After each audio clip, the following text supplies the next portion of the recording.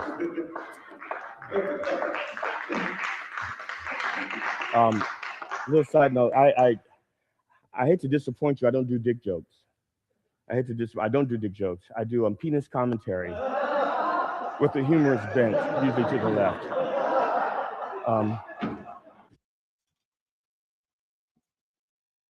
Okay. Yo, there we go.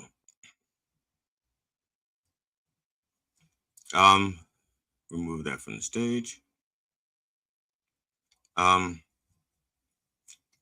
So I just did that because I just wanted to show you from concept to what I considered the finished product. Now, I'm saying consider the finished product because if for some reason I decided to revisit that roller coaster bit, I would do some things different. Like the postscript, I would get right. The actual postscript should have been actually, it's not a postscript. It's more like a reusable joke that I have. I want to apologize. I do not do dick jokes. I perform thoughtful penis commentary with a humorous bent, usually to the left. And I left off the thoughtful parts. I didn't say thoughtful penis commentary. I said penis commentary. And thoughtful penis, the word thoughtful makes a difference. Even though people say less words better, no, not all the time. I have proof of that. So I have proof of life. So let's see, it's 9:56. Before bringing the next segment, because I don't know how long it is, I'm going to play the news and get some water. So, and the news is 2 minutes long. So that's how much, if you need to get water or pee, you have 2 minutes to get water and pee. 2 minutes, 14 seconds. All right, here we go. This is the Dr. Reverend Jelly Roll with headlines and punchlines for Thursday, July 16th, 2026, the 543rd day of the Sex Offender Administration. Donald Trump said he will not allow U.S. Immigration and Customs Enforcement to suspend most traffic stops one day after DHS officials ordered a temporary pause following the fatal shootings of 2 people in Maine and Texas by federal agents. Trump posted, "We must be strong, tough, and smart, and we cannot give up one of ICE's most important and effective crime-fighting tools, killing unarmed people." Part of that statement is made up. What would Trump know about being strong, tough, and smart? Donald Trump said he will discuss free and fair elections in his primetime address to the nation on Thursday, July 16th, signaling that he could use the speech to revive grievances over the 2020 election and push for long-stalled legislation allowing him to interfere with voting in federal elections. We will cover it live with a ton of deodorizer to mask the stench. Acting Attorney General Todd Blanche sought to reassure skeptical lawmakers from both parties Wednesday that he had put his days as Donald Trump's personal lawyer behind him and would, if confirmed as head of the Justice Department, place Americans' interests above those of his former client. By Americans, Todd Blanche means those that Trump designates as Americans. Rich white people. Very rich, very white people. Spain and Argentina will meet in the FIFA finals on Sunday, July 19th at 3 p.m. Eastern Time.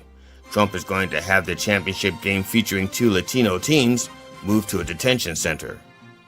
This has been the Dr. Reverend Jelly Roll with headlines and punchlines for Thursday, July 16th, 2026, the 543rd day of the Sex Offender Administration.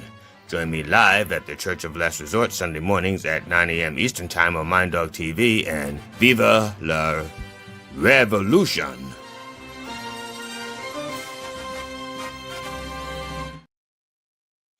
All right, that gets us caught up. And now it's the top of the hour, almost at the top of the hour. It's 9:59 and some odd seconds. But it's 9:59 and probably 50 seconds. I don't know. I'm not good at the number thing. So top of the hour to you. Top of the hour to you, my lad. Let's see here. Okay. Is that a note to me? I'm trying to think. Oh, okay. I'm so sorry. I thought Heavy Kev sent there's a comment for me from StreamYard, and it was put in a position that made it look like Heavy Kev had said it, and it said can't post comments to some destinations, and I was going, why would Heavy Kev say that to me? But I know I can't. So, matter of fact, when I'm doing this by myself, I don't post any comments to any destination because I am not that talented. So, the next one, oh, okay. I do song parodies in some of my shows, especially in my longer shows, the ones that are like an hour or longer. I'll do song parodies, and usually as a finale. I mean, there are some shows where I do a lot of song parodies, like half the show or all the shows are song parody. I do an entire show of song parodies, but I don't just do the song parodies. I have a setup for each one. If I do the song parodies here, I will get a copyright strike. Well, Matt will get a copyright strike. So I'm not going to do the song parody. What I'm going to do is I'm going to do the setup up to the song parody. Because in itself, it's supposed to be entertaining enough. Again, since I don't do jokes. But anyway, this is from 2018 at the Beer Baron. And oddly enough, I was 2 years into my comedy career. And this is actually when I was the most popular locally in the DMV. This was the height of my popularity, 2018. 2 years in, I was being booked, the feature or headline, just a lot. I had a lot of shows. And matter of fact, that's part of the reason why I have so many videos of myself performing. I have literally terabytes of me performing, terabytes of video. I think maybe 8 terabytes of video of me performing. Because at one point I was, believe it or not, there were actually people that liked me. Yeah, between 2018, that was the hype because that was also the beginning of, yeah. Well, anyway, that was my height. The song parody that I'm about to do is a Stevie Wonder song parody. Again, you're not going to get to hear it. It's a parody of the song Just Enough for the City. And so I don't need to tell you all that because you're not going to hear it. I could tell you anything. I could say it's Superstitious, which I did a parody of that also, but that's not this. I will tell you that for this particular show, this is in February 2018. It's for Black History Month. I was asked. Yes, I was asked to write a bit for Black History Month for this place, Beer Baron, for the show. And the bit that I wrote, I don't remember what it's called, but basically it is I came up with this. I gave them two suggestions. I gave them one suggestion where I would needed a partner, and it was about it took place in like in 1865, and the woman, actually before 1865 because there was still slavery, and the woman was a Black woman, but she could pass for white, and since she passed for white, she went to the North. I mean, she proclaimed her freedom. You know, in other words, she was passing for white, so people assumed she was free, and so she bought her husband so that he was her slave, and that's the whole premise of the bit. And the whole premise is that she bought him so that she could free him later on. But it turns out that years into the marriage, she hasn't freed him yet because she likes the idea that he's a slave still, and she's holding that over his head. That's the first bit I offered them. And the second bit I offered them was a black baby was about to be born, and he's afraid to be born during the Trump administration. And he's talking to the audience, and the audience has to coax him out of the womb. Okay. Some people called it when I was rehearsing it at open mics, they were calling it the vagina dialogue, which is stupid because there was already a thing called the vagina dialogue. And so I think I called it a uterus monologue or something. I can't remember what I called it. I had a temporary title holding it. And so I gave it to them, and they go, "We like this one better. Do this one." So I develop it, and I had to have a portable set because if you can see, if you've ever been to the Beer Baron, it's just a stage. And I was not the headline. I was not the last act. I was like I was the feature. And so I had to have a portable set that I could roll onto the stage, and it had to be convincing enough that people could believe or understand that I'm an infant. About to be born, and I'm talking to the audience through the womb, sticking my head out of the womb, talking to the audience that way.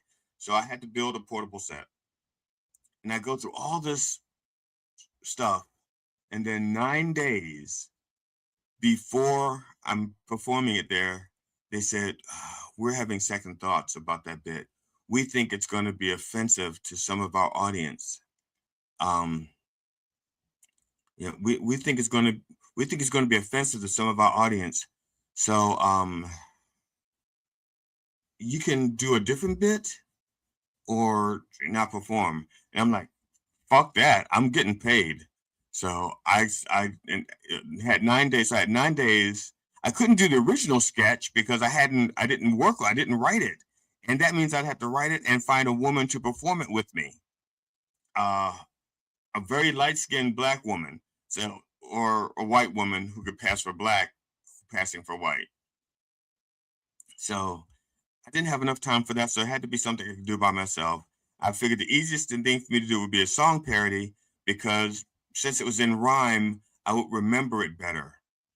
And I wouldn't have to remember a whole 9-minute bit or 10, 50, whatever it was. So this is that introduction that I gave to people before I do the song. And I know that's a lot of setup, but that's what I'm trying to do is kill time and entertain you. This is from the Beer Baron 2018. And it's the setup to my Stevie Wonder parody. I can't wait to hear it. Please welcome. You ready? All right. Hey! Please welcome Judy Henderson.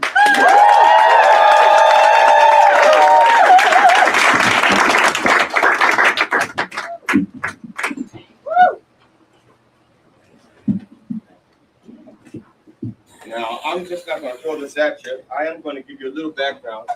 You can hear me without the mic, bro? Good? Yeah. Good. A little background. Like she said, I'm G.D. Henderson. I am fame adjacent.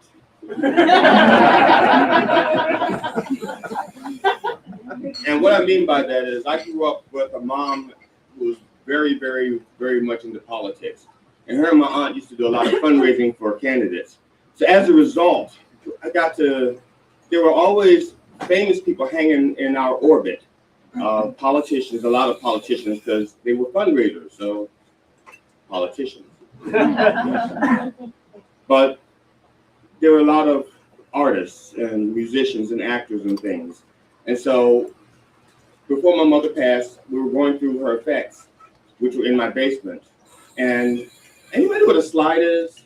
Woo! Okay, see, okay, just so you know, I was born in 1959. Okay, you can do the math. Yeah, if you can't do the math, I'm 38. But most of my childhood is on slides. And so I was reading the slides and getting the pictures, and I found some of my mom and my aunt and my sister with some celebrities. So I said, Mom, here's you and Richard Roundtree. And she goes, oh, yeah. I said, there's you and Aretha Franklin. She goes, yeah. I said, there's you and Stevie Wonder. And she goes, yeah. I said, I think I should send these pictures to them because I don't think Stevie has seen these pictures.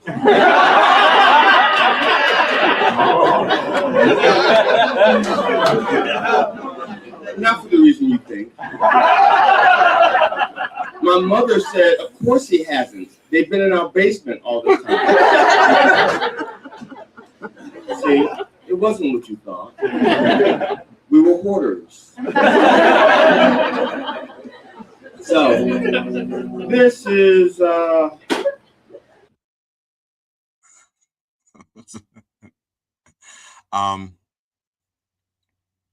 let's see here. Oh, gosh. Yeah.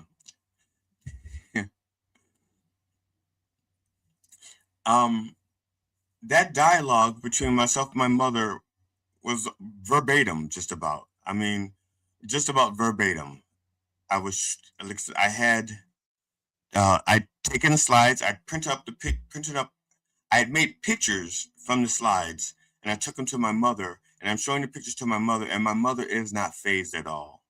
Like I said, let me see, that was 2018.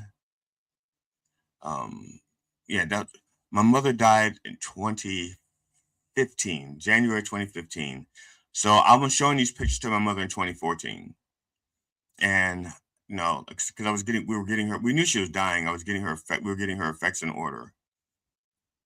And my mother was just really nonchalant. I don't know if it was the cancer or actually, yeah, it was probably the cancer, because when my mother was more healthy, she would fake being unfazed by the people that she was surrounded by.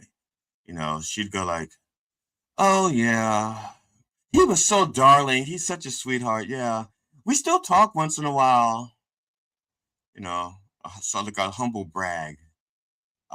His kids come to visit me now. They call me Aunt Elaine. Or his son calls me Mom. I don't even call you Mom. Actually, I did. I still called her Mom. But so toward the end, she was just very, very nonchalant about it. And that was our conversation. When I said, I should send these pictures to Stevie Wonder, I don't think he's seen them. She says, of course he hasn't. They've been in our basement. So, like I said, it wrote itself. I didn't have to do anything with that. Just write the song parody. I will be bringing more introductions to more song parodies without playing the song parodies. Sorry, I can't do it. I don't want to risk a copyright strike.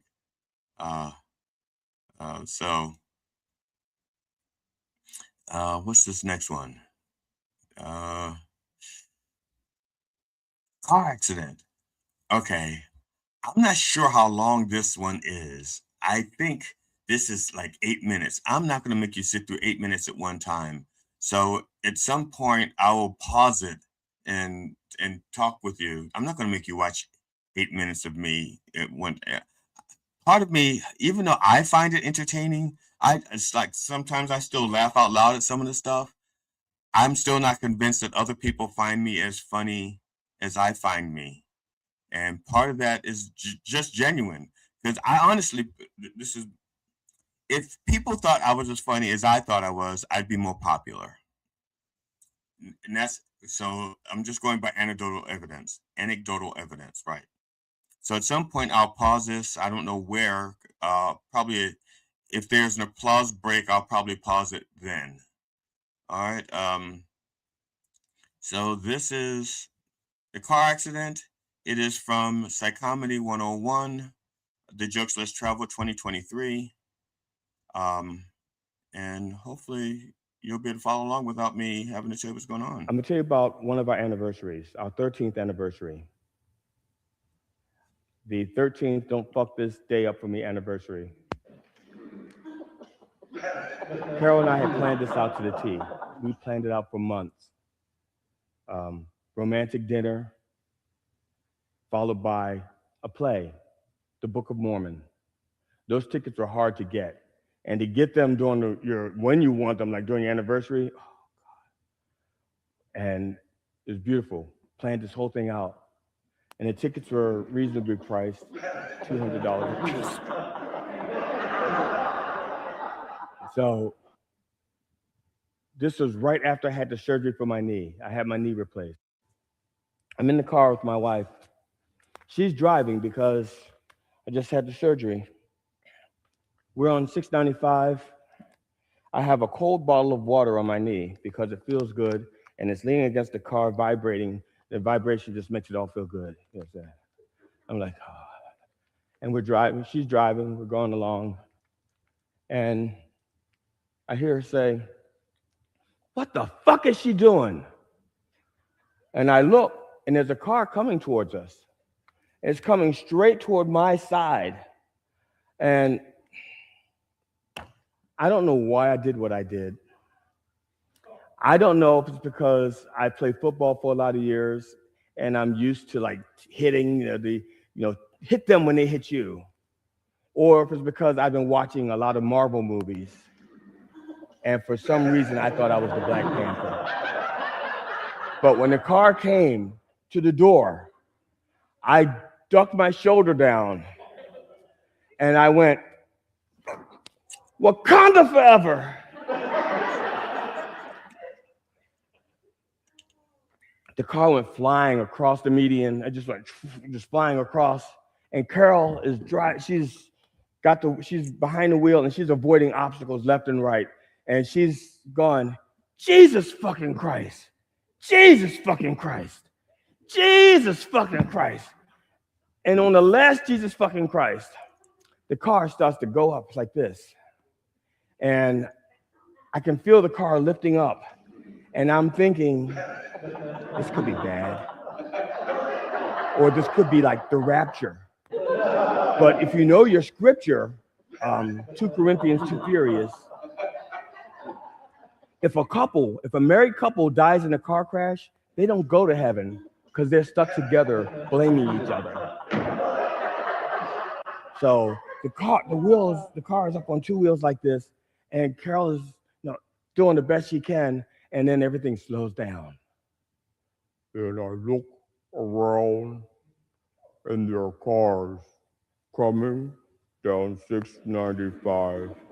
They're going to kill us. I know what to do. I have a plan. I've prepared for this moment my entire life, and I'm going to reach for the steering wheel because I know what to do, and I freeze. Spassophobia. It kicked in right as I was reaching for the wheel because I seriously thought that if I grabbed the wheel from her, that she would be mad at me because I did not trust her to save our lives. And so I froze. And if you've ever been in a life-threatening situation where that 1/2 of a second, that fraction of a second just seems like a minute, 2 minutes, 3 minutes, that's what it was like. And during that time, I had an epiphany. I remembered that before Carol's father died, I promised him that I would take care of his daughter. I guess you should say which one. But I promised him I knew I was talking about Carol, and he assumed I was talking about Carol. So I couldn't let anything happen to her. And I was not going to die like that. I was not going to be in wherever the next place is with him on one side saying, "You promised you'd take care of my daughter. And you let her die because you were afraid of her?" And then have her in the other ear going, "What about our wedding vows? You said you'd take care of me. And what's this? You're just afraid? All of a sudden you're afraid of me? All of a sudden you're afraid of me? You let me die?" It's like, whoa. Not all of a sudden. I've always been afraid. I just didn't know it.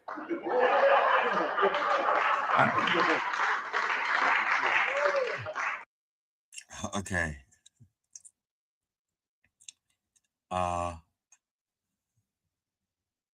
What am I doing? Oh, okay. So I just wanted to give you guys a break. I guess I could have let that run. I don't know. But anyway, commercial break.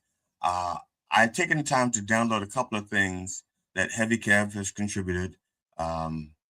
This first one is actually I used it for the background because the show is called GD Explains His Jokes. This is Nomad Thursday. GD Explains His Jokes, and this is he does good work. He does good work. I don't care what his kids say. Kev, I don't care what your kids say about you. I appreciate what you do. And this one here is obviously from the Rocky and Bullwinkle thing.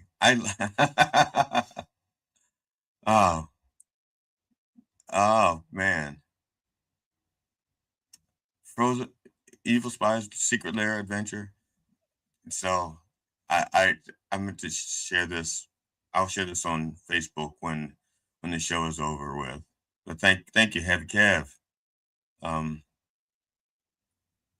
right. And I said, I should just let it play because now I'm doing what I accused that guy from that other show doing, is breaking stuff up without letting it. Well, at least I ended it on an applause break, right? So here we go. I'm going to continue. Wait, am I sharing the stage? No, let me share the stage first, and I will continue where it left off. So we just left off at this, like, I've always been afraid. Okay, so I reach over and I grab the wheel and I cut it. I get his back on there and I'm like steering it like this. Get us off the side of the road. Car comes to a stop and Carol looks at me and she goes, "You okay?" I said, "Yeah." "You okay?" She goes, "Yeah." And then she said something that changed our marriage forever. She looked at me and she goes, "You saved my life." "You're right. I saved your life." "All right. Yeah.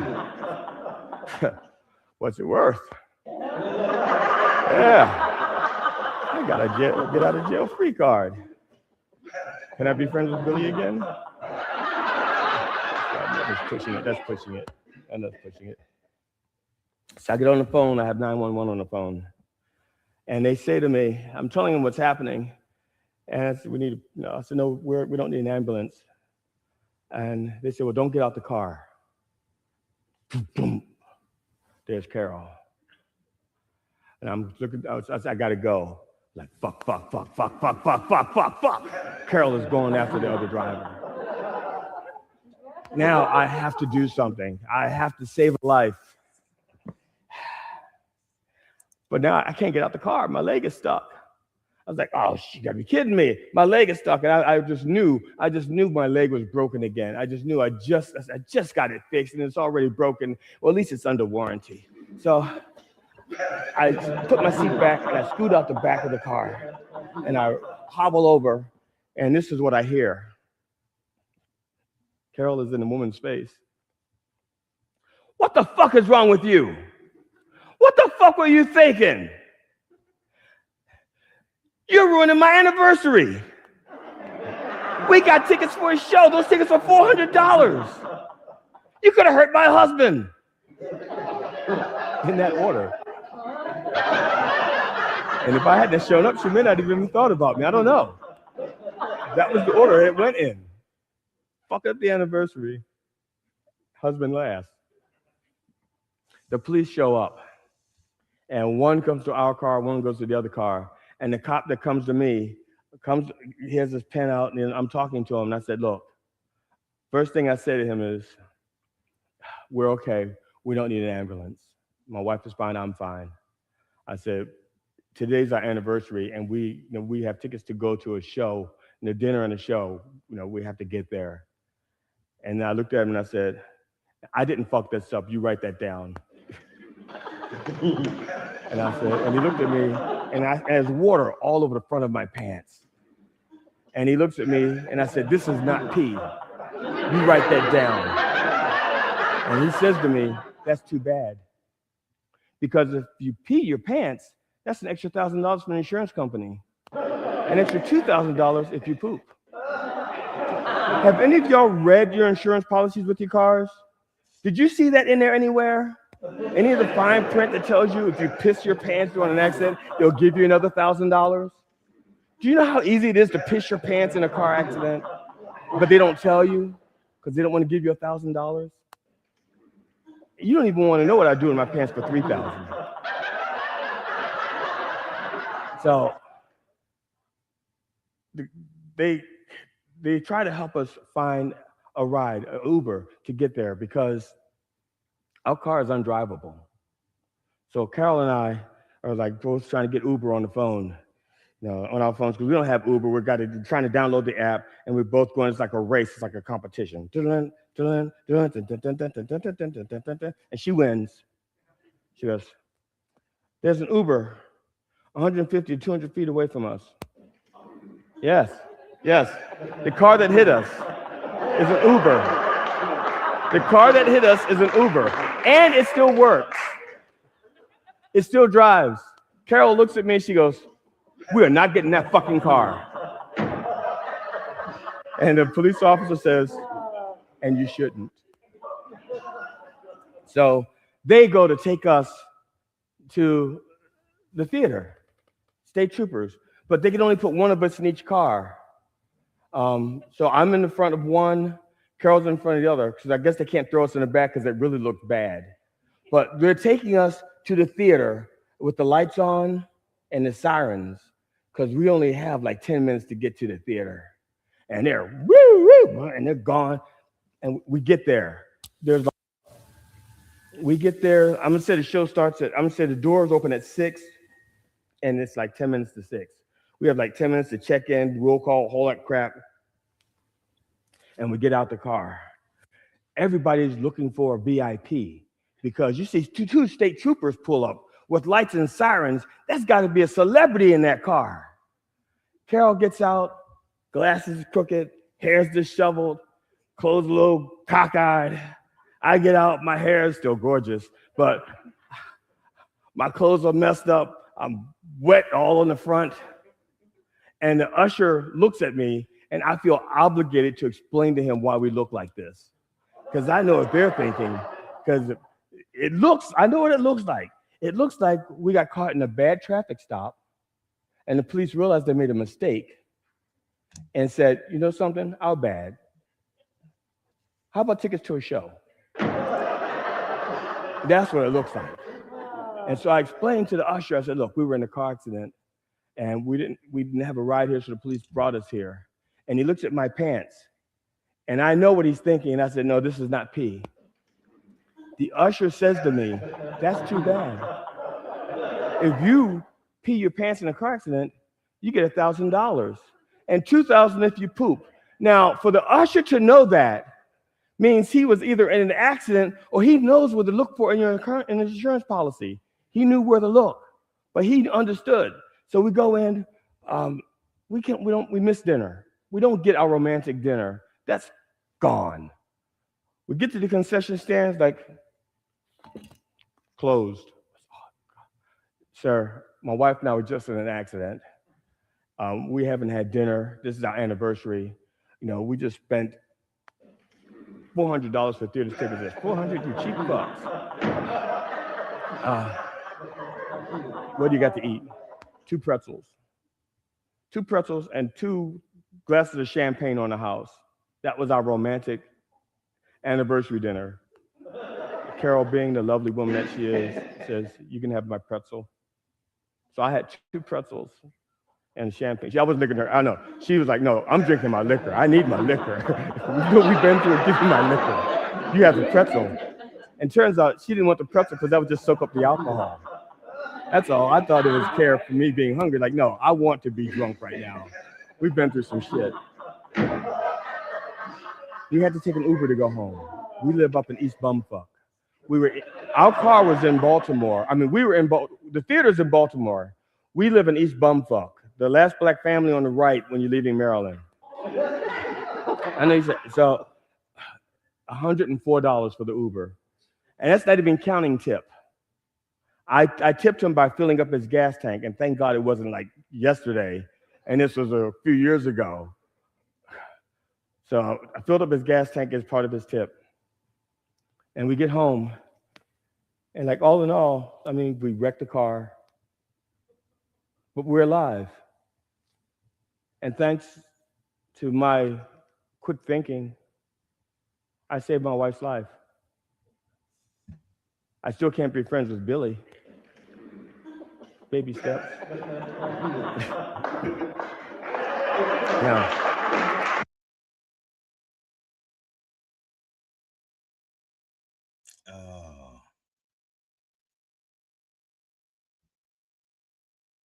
Okay. I don't know if I planned this very well because now I'm out of the stuff that I shit. I'm out of the stuff that I prepared for this week, and I still have some time left to kill. Wow. Thank you, Ann. I appreciate it. Let me get rid of this because now this is the next thing is from last week. I'm pretty sure of it.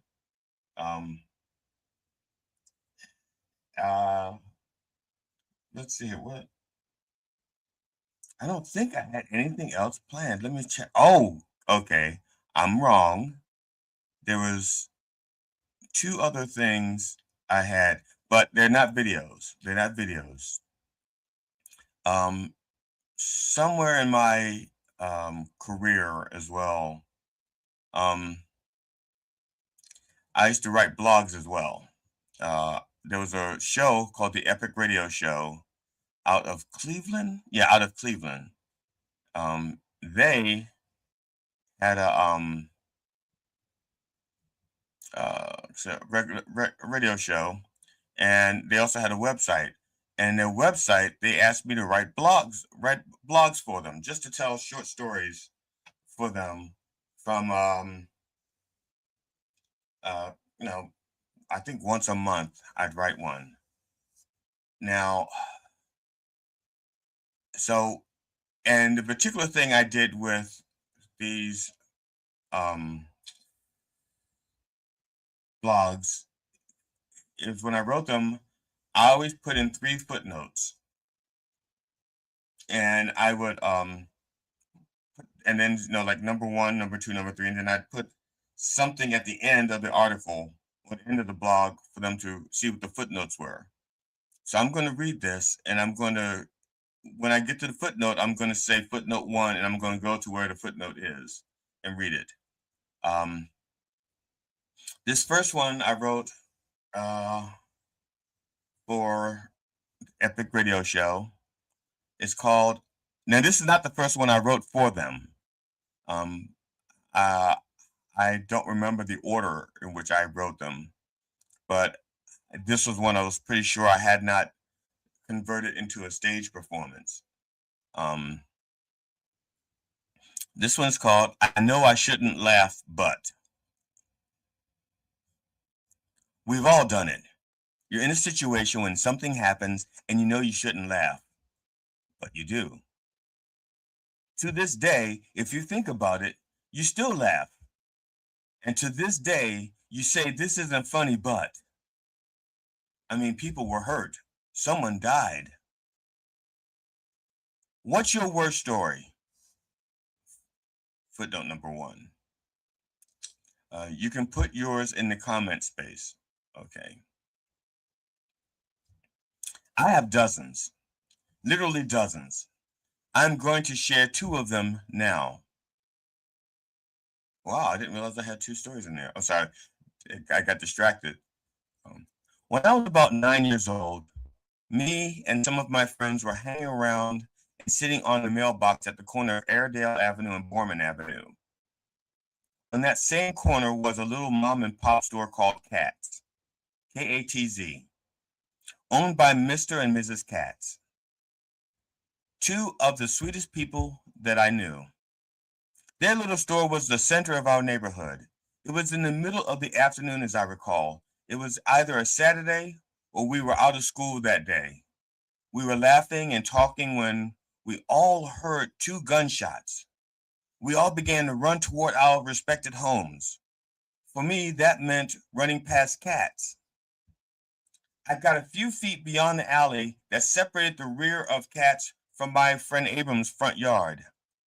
I heard something behind me. I turned around. I saw a man. Footnote number 2. Okay, footnote number 2. I got his name from the obituary the following week. Swore that I would remember the name of that man who ruined our neighborhood. That was the 7th and final time that the Cats had been robbed. They sold the store, and a much less friendly family bought it, changing the dynamic of our neighborhood. The man's name was, fuck that punk bitch. At least that's the way I remember it. Okay. I saw a man running toward me with a brown bag in one hand and a gun in the other. He was close enough and big enough that I couldn't see anything else. I heard a gunshot. The man began to slowly fall to the ground, like he was doing a belly flop. He slowly dragged his feet until one of his shoes went flying from his foot, flew into the air, and as the man fell dead to the ground, his shoe landed on his head. I looked up, and when I saw Mrs. Katz at the top of the stairs that went down into their store, her leg was bleeding from his gunshot.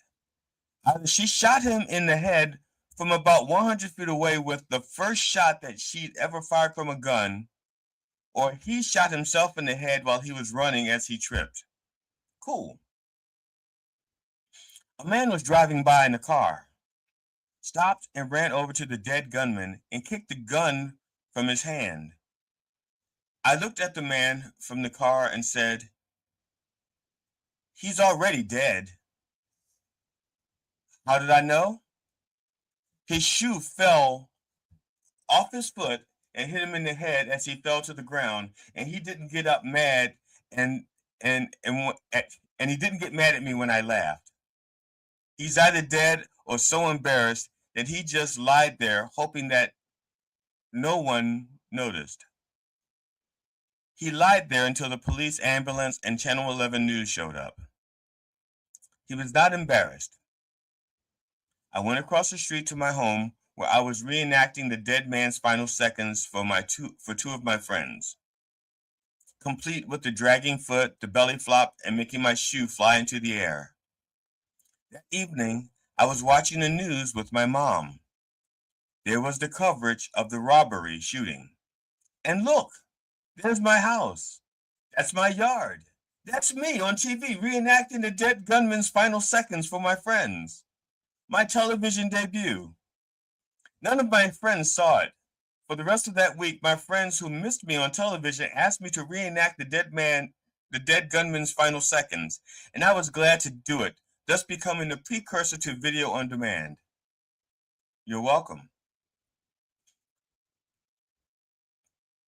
The summer between 6th and 7th grade, when I was no longer in elementary school, but hadn't started junior high school, and family moved into the house on the corner of Airedale Avenue and Bell Avenue, directly across the street from my home. The family had 2 daughters, Bridget and Valaria. Peanut was a year older than me. Bridget was his age. Valaria, don't make me pronounce it again, was mine. They were on their balcony in the rear of their house, about 15 feet in the air. Peanut and I climbed the tree in their backyard to impress and talk to them, eye to eye. Everything was going great. The girls were liking us, and Peanut and I were earning some tree cred. Their stepfather came out onto the balcony and began to spew such threats at us that we panicked and began to evacuate the tree. I dropped to the ground faster than a dead man's shoe. I looked up and I saw Peanut exiting the tree via the scenic route, hitting his head on every possible branch on the way down. The precursor to Pachinko. You're welcome. When he finally came to rest, face first on the ground, I ran over to help my best friend in the world. I rolled him over. I looked into his eyes. his hazel eyes now crossed from the fall, and on his forehead a knot, a huge knot. Now I don't know if his eyes are crossed from the fall or if he's trying to see the knot too. Then he stretched his arms out to reach for me. He opened his mouth and asked for my help, but he said, I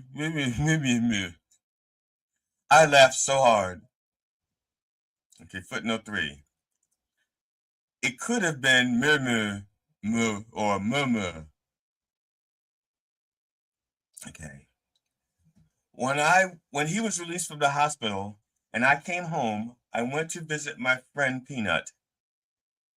His mother led me to his room, where he was lying in bed, his head wrapped in gauze, his left arm in a cast. His mother said, Peanut is okay, but he doesn't remember the fall. Did you see it? I thought that she had heard of my previous work as seen on TV and wanted me to reenact it. No, she was just concerned. She was just a concerned mother. I was ready to do it though. I told her that I saw it and that I was there when it happened. I told her that I ran for help. After you stopped laughing, Peanut moaned. I remember that much. Okay, that's the blog I wrote, and I'm reading it, and oh my God, maybe my spell check was broken. My God, okay, and says, Anne goes, oh wow, I would have lost it when the shoe landed on his head. Oh, I did. And that's how I knew the guy was dead. Okay, because when that shoe flew up and landed on his head, and I started laughing, and he didn't move, he didn't get up, he was either dead or really embarrassed. So, yeah, so those are the two stories. I know I shouldn't laugh, but and see here. And I apologize, I forgot I had these because I would have interspersed these with the video, so it wouldn't be just me reading two things back to back like this. What are these notes? Okay. All right. Oh, I got it. The notes are for parentheses. This is one of the things I wrote for, this was the first thing I wrote for What's the Story magazine.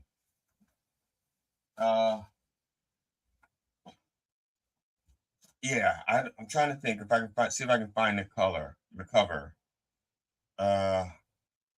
This is the economy, politics, House, Senate. Wow, I can't. I think it's this one. I really think this is the first one from. I could be wrong, but anyway, I don't. I should just look at the date. I should have just looked at the date. But anyway, the point is, it's the first one I wrote for them. It's called the question was, are you for or against the Electoral College? And then they got the Republican view, the Democratic view, and this is my view or my take, the independent take. Now I just as a note, the other two, like I said, I was new to this. I was replacing an independent that they had before. That independent left the magazine. They saw something. The people of this magazine saw a video that I'd shot, called The Tip. Well, The Tip 101, and it was about why. It was about how politics works. I think how the election process worked. And so they asked me if I would write for them, and I said yes. And so the other three people, that includes the one who I was replacing, when they wrote their opinions, they had no humor in them. It was like it was so partisan. Oh my God. So fucking partisan that if there were any facts in them, it's just so much. It was just, I couldn't. But anyway, but I didn't read any of their stuff. I just wrote I just asked them one thing. I said, is it okay if I include some humor in it? And they said, yes. Okay. That's all I need to know. So this is called the Electoral College. What's the beef? Before you decide whether you like the Electoral College, you should know what's in it. Do you know what's in it? I have to ask. Like when my stepdaughter was a child, about 1996, and she asked me, how do you know if you love someone? I asked her what her favorite food was, and she exclaimed, hot dogs. I then began telling her everything about hot dogs. Everything. I told her where the meat came from, about processing the meat, about acceptable levels of rodent feces, about acceptable levels of insect parts. After I told her everything, I again asked her what her favorite food was, and she exclaimed, hot dogs hot dogs are still my favorite food. I said to her, and that's what love is. Knowing the truth, the good and the bad, and still wanting it, him or her. So what's in your electoral college? So what's in your electoral college? The electoral college consists of 538 people representative of the 100 senators, rodent feces, 435 voting House members, insect parts, and 3 for the District of Columbia, filler. DC has no senators or voting members of Congress, literally taxation without representation. These 538 people are the ones who actually pick our president. Not the approximately 330 million citizens, not the approximately 246 million eligible unregistered voters, not the approximately 158 million registered voters. Back to our hot dog for a moment. My stepdaughter loved her hot dogs, but the only hot dogs that she had ever eaten were the store brand hot dogs that her mom, before me, bought for her. My stepdaughter was raised on preemie hot dogs. I introduced her to all beef kosher hot dogs. She fell deeply in love with a bigger, juicier, thicker hot dog and never went back. Yes, fell in love with pure democracy. Let me explain. And I have a lot of explaining to do. The whole cow is the people. Horns, hooves, hair, hide, fat, muscle. The muscle, or the meat, is what keeps the cow moving. Sometimes forward, sometimes backward. The different cuts of meat are that various forms of governance. We have aristocracy, tyranny, monarchy, plutocracy, kleptocracy, socialism, communism, democracy. We are a republic. In a pure democracy, it's a simple majority rules, like the way we elect our governors and senators. In a republic, there are rules or laws in place to curb outright majority rule. Laws like the ones that established the Electoral College, the way we select our president. Of course, there are pros and cons. The founding fathers thought that the Electoral College was the best method to choose a president. Con. The world no longer exists. That world no longer exists, and voters can be better informed. Pro. The entire country is involved in picking our president. Con. Too much power is given to swing states. Pro. The Electoral College ensures a definitive outcome to the presidential election. Con. The Electoral College negates the will of the people. Note, I lifted those pros and cons from the internet. My favorite pro and con is that the majority of the people, do not think, nor want to think about who they are electing and instead vote for a party.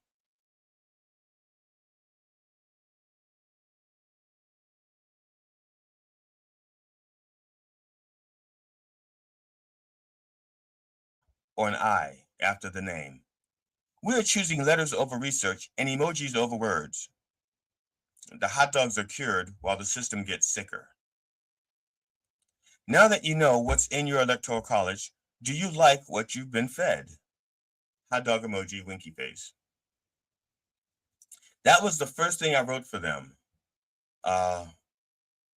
Probably 2020. See here, Anne wrote, and this is probably in response to let's see. I'm going to hell for laughing at the guy who was hit by the bison last week. Oh, I'm sorry he was hurt, but that was an unfortunate gut laugh. Poor guy. Now I have to look up the guy being hit by a bison. Now, was that? I don't know if anyone's ever seen. I don't know how many of you have actually seen live bison. I've seen bison in the wild. Was it in the wild? I'm pretty sure it was in the wild. We were driving through the Midwest. Where were we? May have been South Dakota, but there were bison running wild, and I was so impressed. And the thing is, it was only like maybe 10,000 bison, and I was impressed. There was a time when there would have been millions of bison running like that, and I'm looking at a field of 10,000. I'm just blown away, and I didn't take my camera out to take a picture of it. Man, I'm stupid. But later that day, I went to a restaurant in South Dakota, and I had a buffalo burger. Only back then I was still eating meat. I was 17 years old. I could still eat meat, and I had a buffalo burger. It was so good, much better than a hamburger. At any rate, so I have to look up the bison. The guy getting hit by the bison. But that's it. That's all I got. I grossly underestimated what I had here. I think I don't know what I thought, but I'm going to check I'm just going to check my messenger to see if there's any other artwork from Kevin for me to exploit, for me to use. Let's see here. Nope, there's nothing new. All right, no problem. No pressure. I was not trying to I was just checking to make sure I wasn't missing anything. So, today's Thursday. Last night. Okay. Last night on the evening show, I joined Matt for the first time. I co-hosted the evening show, and I'm going to be co-hosting it next week also with Matt. Mainly because last night, the people on the show are friends of mine. Last night was Dylan Brody, a comedian, writer, producer, director. Well, I don't know if he's directed, author, playwright. He's got a few books. He's doing a show next week, and I can't remember the name of the theater. Not next week, tomorrow, July 17th. I did link to it. Thanks, Ann. That's right. You so much time for you to check out and go to Tony. I'm not invited to Tony's today. Actually, yesterday I was on Tony's show, and what happened when he was on our show on Wednesday. He had mentioned that their afternoon comedian canceled, and so I said, "Well, if you're desperate, I'll chime in." And so I just went in as a replacement for the other comedian that they had. And so I like Tony and Michael Kaplan a lot, or Cap as I call him. He's so I filled in the show, and that was fun.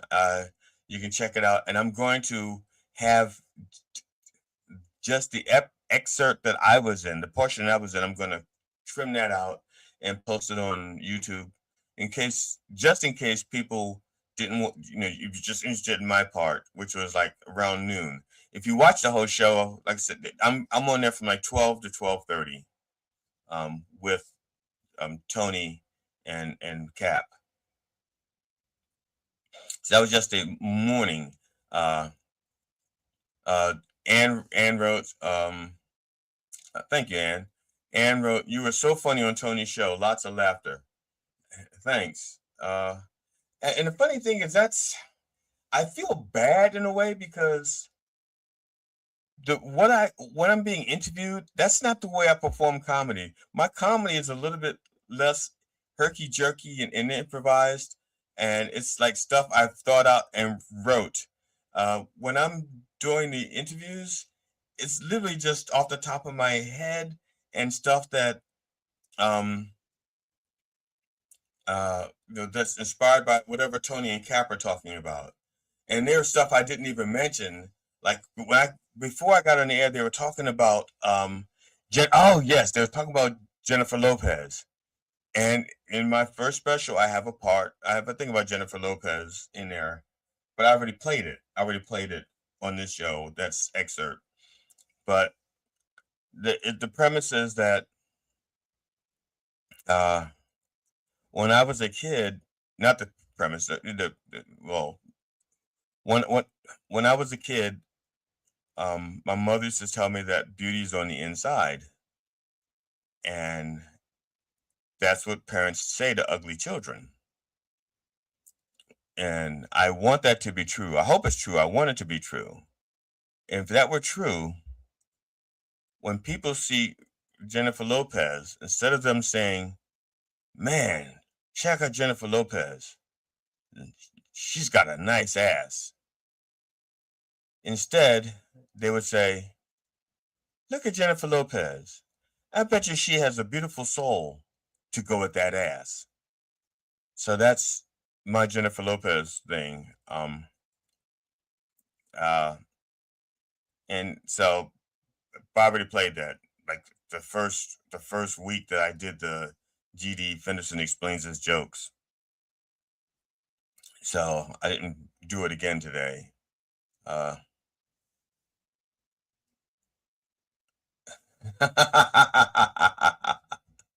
Slaptail wrote, "You feel bad because you typically are not funny?" No, I feel bad because it would be like, I got it. Okay. If someone watches Carrot Top on an interview, and in his interview, he didn't have any props. He was just funny without the props. And you didn't know anything else about Carrot Top. I'm just using that. You have to pretend you don't know anything about Carrot Top. And so you see this interview and you see that he's funny and intelligent and he's got good sense, he's got a good business sense. And then you find out he's in your town. And you go, "I'm going to go see Carrot Top." And then you get there and it's all prop humor. And then you're like, "What the fuck? This is not the guy I saw on the television set." Or Bob Saget. Think about all the people that saw Bob Saget on, was it Full House? And when he comes to their town to do comedy, they buy the tickets to see Bob Saget and they bring their kids because they think the Bob Saget on stage is the Bob Saget they see on television. And they are so fucking surprised to find out that he is so filthy and not for children. That's why I'm saying that, because if you watch the interview, it's like I said, it's a different kind of funny. It's a different kind of funny than my shows. It's not orchestrated. And also, I have a tendency to make myself laugh because I don't know what I'm going to say. When I'm doing a show, I know what I'm going to say, so I don't generally laugh that much. I smile, but that's it. So yes, it's not that I'm apologizing because I'm not usually funny, Mr. Tail. Heavy Kev writes, "I'm funny. People take one look at me and can't stop laughing." I used to say that's how I make my wife laugh now, is by standing naked in the bedroom. But I think so many people say that now. But last night on the show, we had Dylan Brody, and he again, I find him hilarious, and last night he did a musical interlude for us. He did the opening of he did what's going to be the opening for his show on the 17th and the 31st, and it's called I Support the Arts. Now, I've seen a performance of this, or I've seen versions of him doing this. And I still laugh. And pretty much at the same places. I still laugh at it.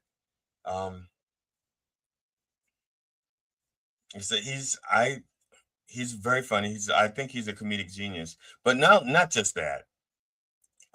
He knows so much about the art and science and psychology and business of comedy.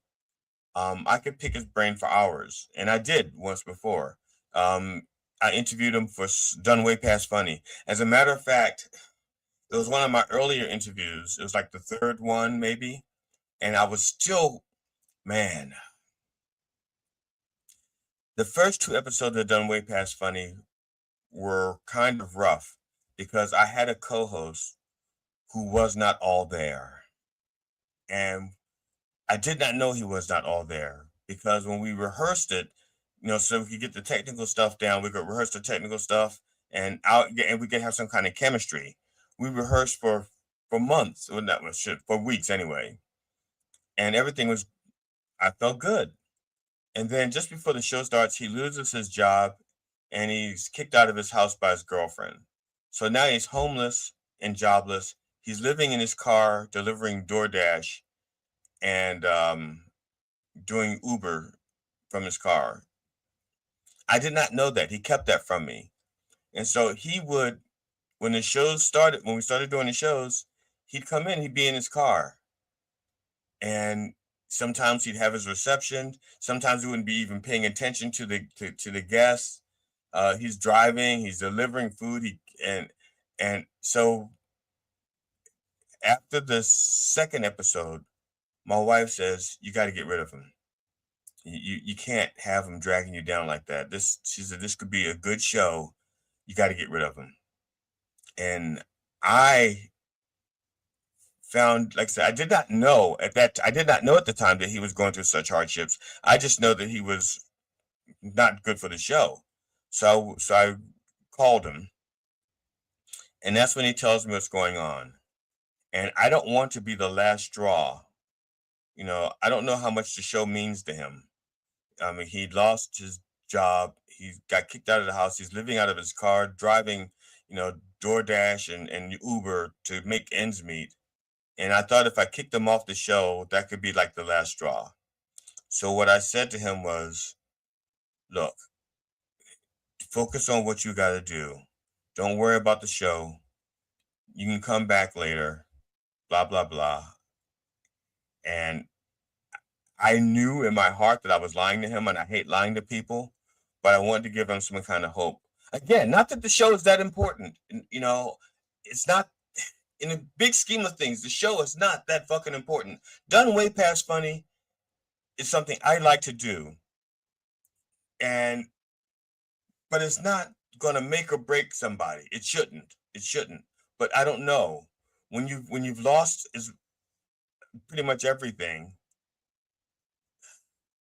you don't know what people are clinging onto for hope and inspiration. So I said to him, you can come back. And I knew he wasn't coming back.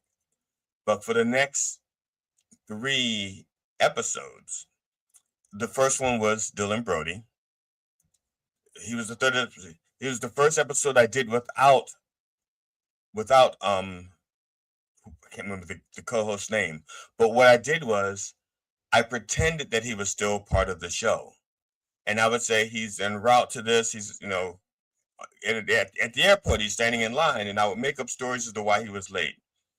And I think Dylan Brody, I told Dylan Brody the truth before we started. So Dylan Brody says, that is so rude, him not showing up, blah, blah, blah. So that's it. So Dylan Brody was the first show I did by myself, knowing that I was going to be by myself. And that interview lasted about 3 hours, maybe 4. And we went all over the fucking place. Like I said, he's a wealth of information. And he has story, and again, he's been doing this for so long, and he's friends with so many people out on so many comedians, so many West Coast comedians. And I'm saying friends, I'm going to say he worked with, because some of them he's not friends with. Some of them they're adversarial relationships with. And some they're just people, he has no opinion whatsoever. Slaptail says his podcast is everything. Yeah, but that's different. You have a podcast. Podcasts are supposed to mean everything. Done Way Past Funny isn't a podcast. It's a show. Okay? It's a show with editing and music and interviews. You did it. You did the fucking show with me. You know it's not a podcast. Man. So, but Slaptail is right. If his podcast went off the air, 5,000 people in Norway would commit suicide. So he's got to keep it on the air just for those people. So last night was with Dylan Brody. His show, man, I should have looked it up. I'm going to cheat, and I'm going to look it up on Facebook. Let me see here if I can find it. Facebook. It's in my feed, so I don't have to look for it, right? I shouldn't have to look for it. I'm going to have to look for it. I'm going to have to look for it. Damn it. Okay. Well, at any rate, 17th and the 31st. If you're in Covert, California, is that Culver? Am I saying that right? Culver. He's there in a theater there.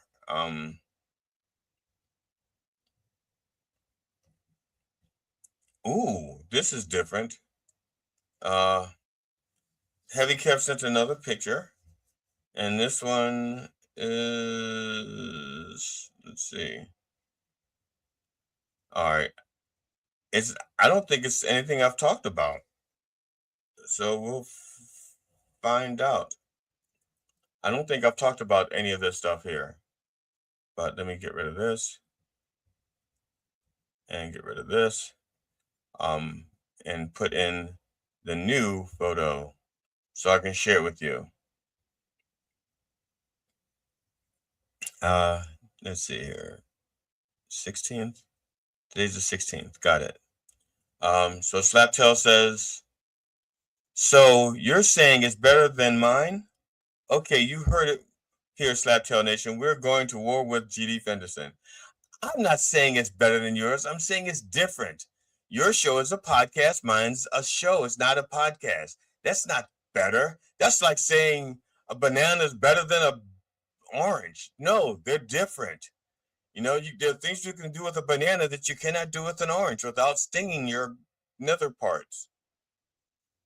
So, here we go. I'm not going to war with you. I like you. I don't know which one you are. You'd have to ask your wife if you're a banana or an orange. If it stings, you're probably an orange. Wars are fun. Really? How did that war go with the Blind Mike project? That wasn't so fun, was it? It was a nothing burger. You went to war with him and nothing happened. Right? Okay. Here's the hunt for Gollum. He's not hero. He's not villain. He's just hungry. That's funny. Is this going to be like a real movie? Are you parodying what's going to be a real movie? Man, that's thank you, Ann. And yes, we'll be here tomorrow. Slaptail says he didn't do shit. Not my fault. He's lame. We called him out. Okay, that's all right. Fair enough. But I was just saying that now that wars aren't fun all the time. You know, I'm not a war person. I don't even know what I am now anymore. Let me see here. Um, come on. All right. It says okay, uh this is from Dylan Brody's Facebook post. It says, "Get tickets and reservations now for the Fantastic Salon." Oh, Fanatic Salon. That's what it's called. Fanatic Salon. FANATICSALON. This Friday at 8 p.m.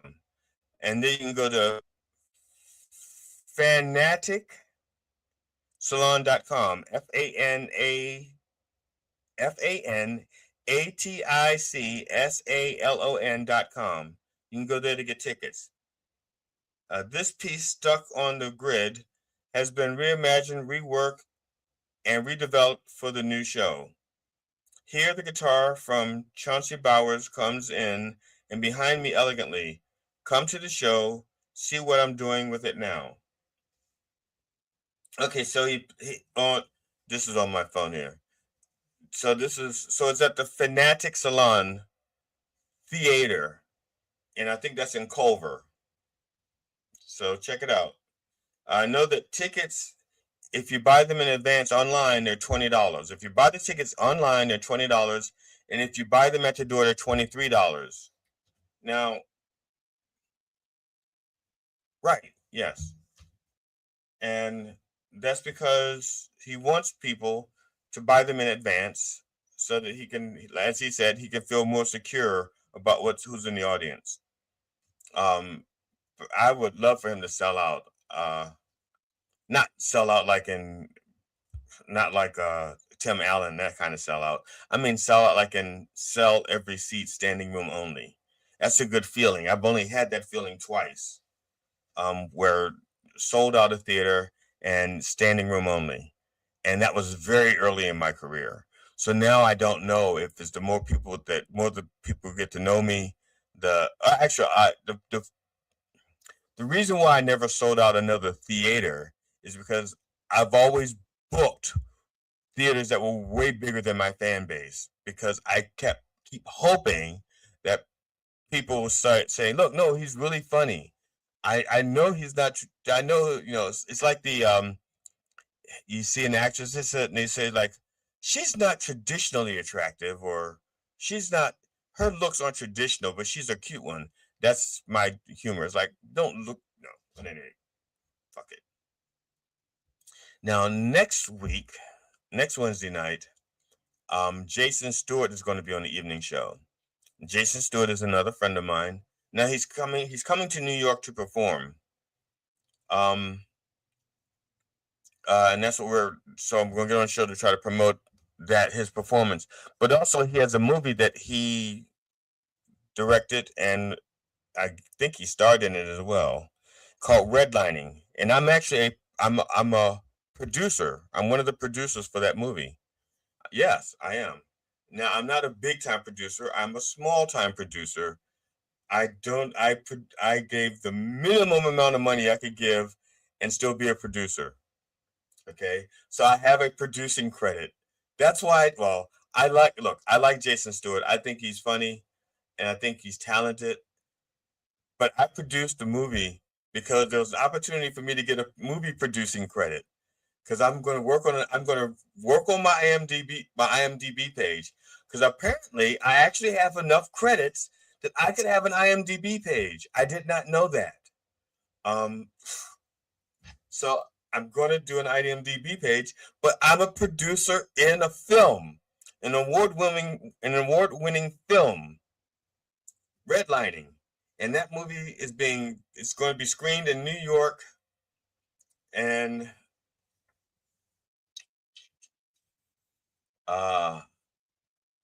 I forgot the date already, but he's going to be screened in New York, and then on Monday, Jason is going to be performing stand-up comedy. So I'm trying to think. I can't get the dates off the top of my head. But Jason has been, again, he was on Done Way Past Funny. He's an openly gay comedian and's done a lot of charity work for AIDS and AIDS awareness. And he's, like I said, he's a friend. I don't know him as well as I know Dylan Brody. But of the West Coast comics that I know, of the West Coast comics that I personally know, I know Dylan Brody the best, and then Jason Stewart. Now I know, there's probably some other West Coast comics that just aren't known names that I may know better, but I haven't seen them in so long that I don't know them better. They, haven't seen them for a while. So Dylan Brody first, Jason Stewart, and then Christopher Titus, and then Rachel Bradley. Those are the four name comics that I know the most or the best. And Mike Kaplan. That's it. I think those are the only 5 big name comics. Oh, Craig Gass. How could I forget him? Craig Gass. Now I'm not doing this to name drop because so I was talking to all right. I have a bit that I do called name dropping, and I'm going to play that next week. I don't know if I can. I don't know if I have it. I don't know where it is. I think I know where it is. I think I did it in Michigan at the Wealthy Theater, and I have to find it. It's called name dropping. I think it's hilarious. And the reason why I think it's so funny, for 2 reasons. One, it's funny. But when I first told Dylan Brody that I was going to write a bit about name dropping, his encyclopedic knowledge is so deep that he shooed me off of it, I think. And he was going like, he was telling me all the other versions of what the other people have done. And I was thinking, yeah, but I'm not going to do that. That's not what I'm going to do. I'm not going to do that at all. And so when I did it, went over well. I'm going to see if I can find the first time I did it at an open mic, and then when I did it in the show. I don't think I changed much. I'll find out. But that's what I'm going to start doing. I'm going to see if I can find the open mic version or one of the open mic versions of something that I did in one of the shows. And so people can see the contrast. That may be a little bit more interesting. Let's see here. So next Wednesday, I don't know. As far as I know, we have no scheduled guests for tomorrow. I looked at the bucket, and I think it's just myself and Matt. And if you want a spot on the show, just give us a holler. We can. Oh, give us a holler. We'll send you a link. Especially if we don't have anybody scheduled. Hell, we're family. We're friends. Drop us a line. Say, hey, Matt, I see you don't have any guests for Friday. Can I come on? And Matt will go, you skank whore? No, your mother's a skank whore. Why would you want to come on the show? So now I wouldn't say that. That would be Matt. That was my Matt impersonation. Your mother's a skank whore. I'm glad you got ass raped in prison. Sure, you can come on the show. There. So that's it. Now, I don't know. does the Reverend, what's the day? It's Thursday. I don't remember what the Reverend is doing on Sunday. Let's see. Are there any notes? Sunday is the 19th.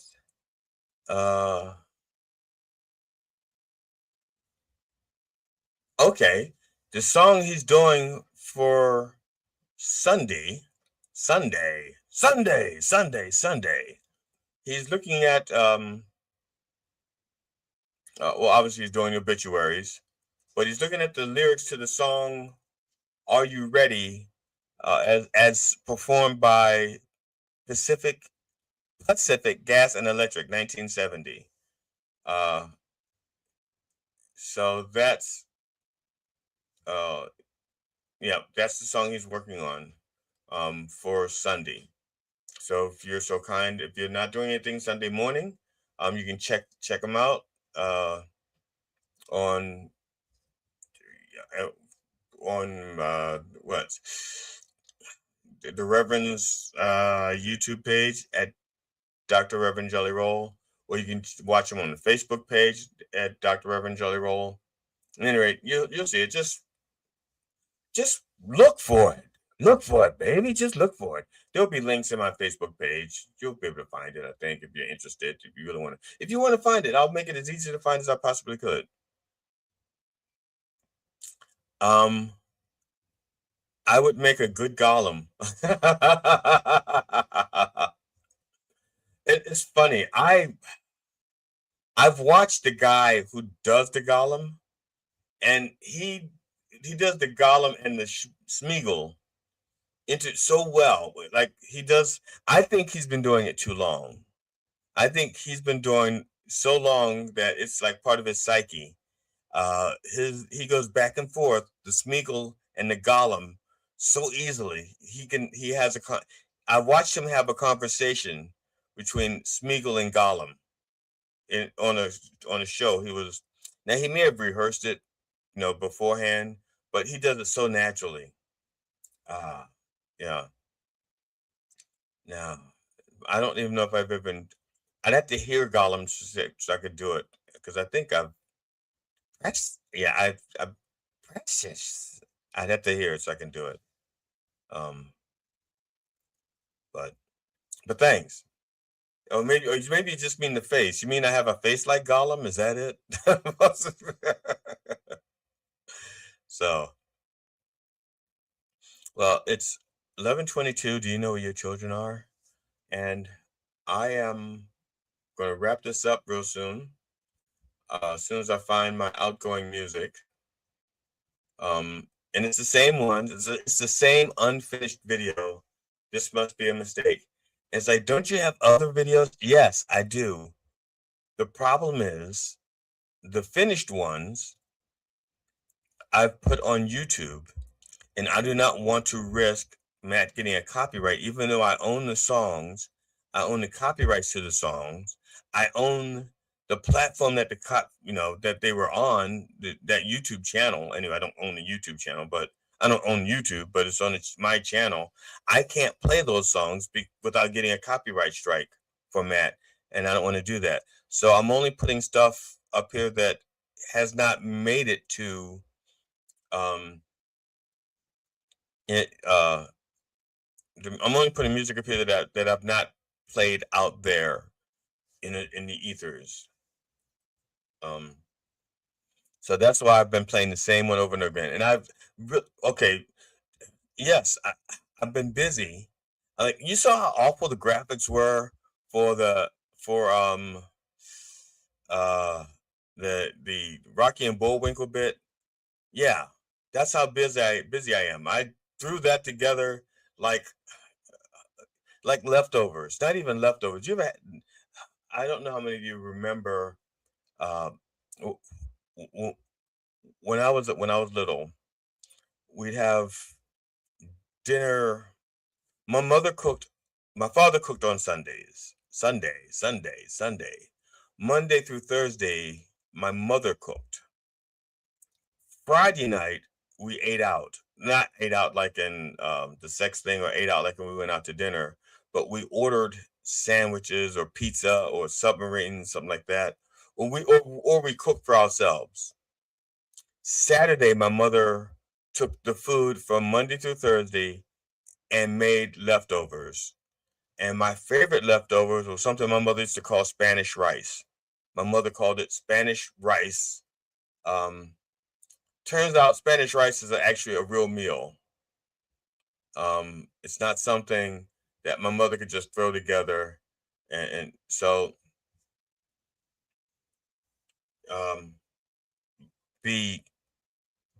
but it was like chicken and rice and carrots and all, just whatever vegetable was left over, she threw it in the pot with the chicken and or whatever meat, but usually it was chicken, or if it was steak or pork chops, and she just threw that meat in there and the sauce and the tomato sauce with the rice and whatever vegetables, and she called it Spanish rice. That was my favorite thing to make. And when I got old enough and I had my first apartment to myself, it wasn't the first time I'd moved out, because I'd already been living out on my own, but I was living with somebody. Now I was living by myself. And I started calling my mother for recipes. And I said, Mom, do you have your recipe? Do you remember your recipe for Spanish rice? And my mother goes, there's no recipe. I just threw whatever the fucking there was left over from the week. That's it. There's no recipe. She goes, get some tomato sauce, maybe some chunks of tomatoes and whatever vegetables are in there, just throw it in there. And so it turns out that my comfort food wasn't even real. My mother gave it a name and it wasn't even fucking real. Heavy Kev says, Andy Serkis, my son met him and Elijah Wood recently. And he also wrote, Heavy Kev also wrote, Pacific Gas and Electric, Afro Time and Paisley shirts, LOL. I haven't listened to the music yet. I don't know the song. So the Reverend, I will listen to it probably tomorrow or Saturday, so we can get a feel for it. Literally, we just go by the lyrics. We go by the lyrics. We have a list of songs. We have a list of like 20 or 30 songs, maybe more, that are supposed to be pop songs with spiritual background or spiritual meaning. And then we look up the lyrics to see if we can work with it. So, but that's it. So, I will, once I finish up a video, I'll produce a different video for the end. But for right now, this must be a mistake. It's still not finished, but I still like it. I think it's a good song. If I didn't think it was a good song, I wouldn't have put it on the CD. I hope you enjoy it too.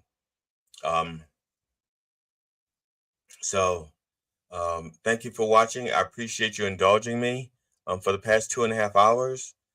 Me and my attempts at humor and comedy. Like I said, I hope you enjoy it, and I hope you'll, if you're not already following me on social media,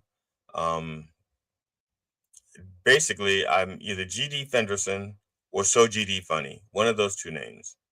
So GD Funny on places like Blue Sky, Instagram, GD Fenderson on Facebook, So GD Funny on Facebook as well. GD Fenderson CFH on YouTube. Better yet, you know something? Just go to my website, sogdfunny.com.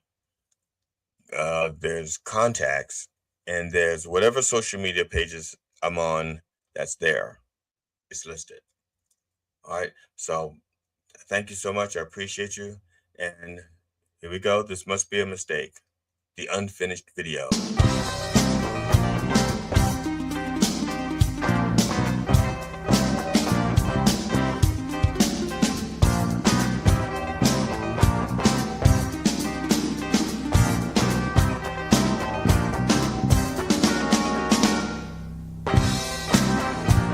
This must be a mistake.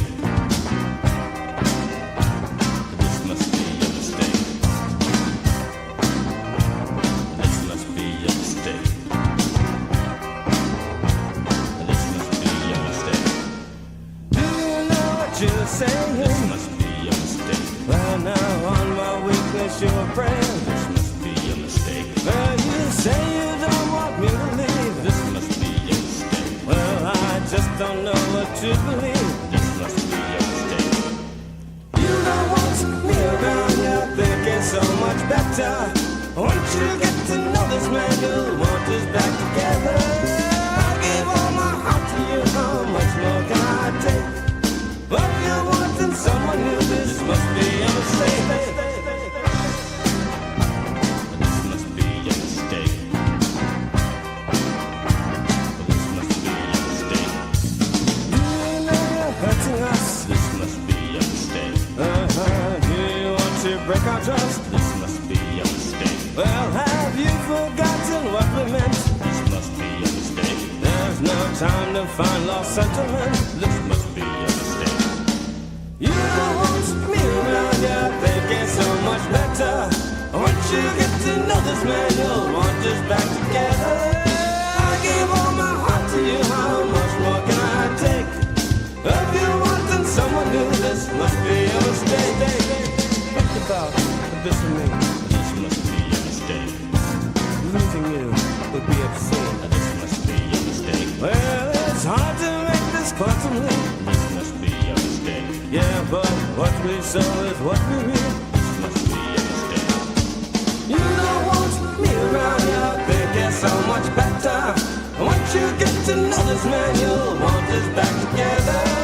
I give all my heart to you, how much more can I take? If you wanting someone new, this must be a mistake.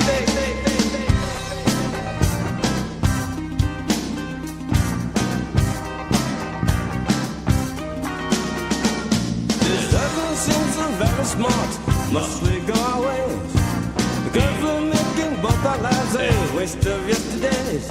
Misguided by our own self-work and take our work away. So tell me, this must be a mistake. This must be a mistake. This must be a mistake.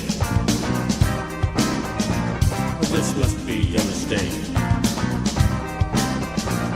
This must be a mistake. I said now this must be a mistake. I said now this must be a mistake. This must be a mistake. This must be a mistake. I said now this must be a mistake. I said this must be a mistake.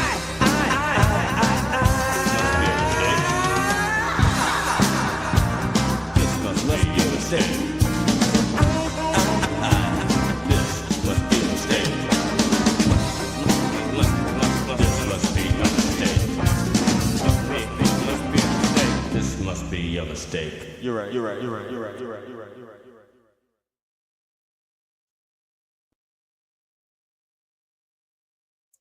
Again. Oh, I still see people watching. Thank you. I appreciate it. You stayed for the whole song, but it's time for you to go. Like I said, I have to be here.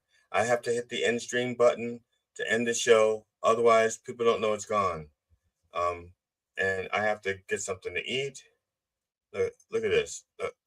Look at my glucose numbers. I gotta get something to eat. It's but thank you so much. I appreciate you. See you tomorrow. Okay, come back tomorrow. And thank you, Brufos. Thank you. You have a great day too. And thank you for sticking around to the end. But you gotta go. You have a life. You have something better to do than listen to me talk about you having a better life. You could actually live a better life instead of listening to me talk about your better life. So, and thank you. And hope I'll see you guys tomorrow. All right. Take care. I have to push the button twice. I can't, because they want to make sure that I want to end the stream. I hit end stream and it goes end stream. And then I got to hit end stream again. Okay.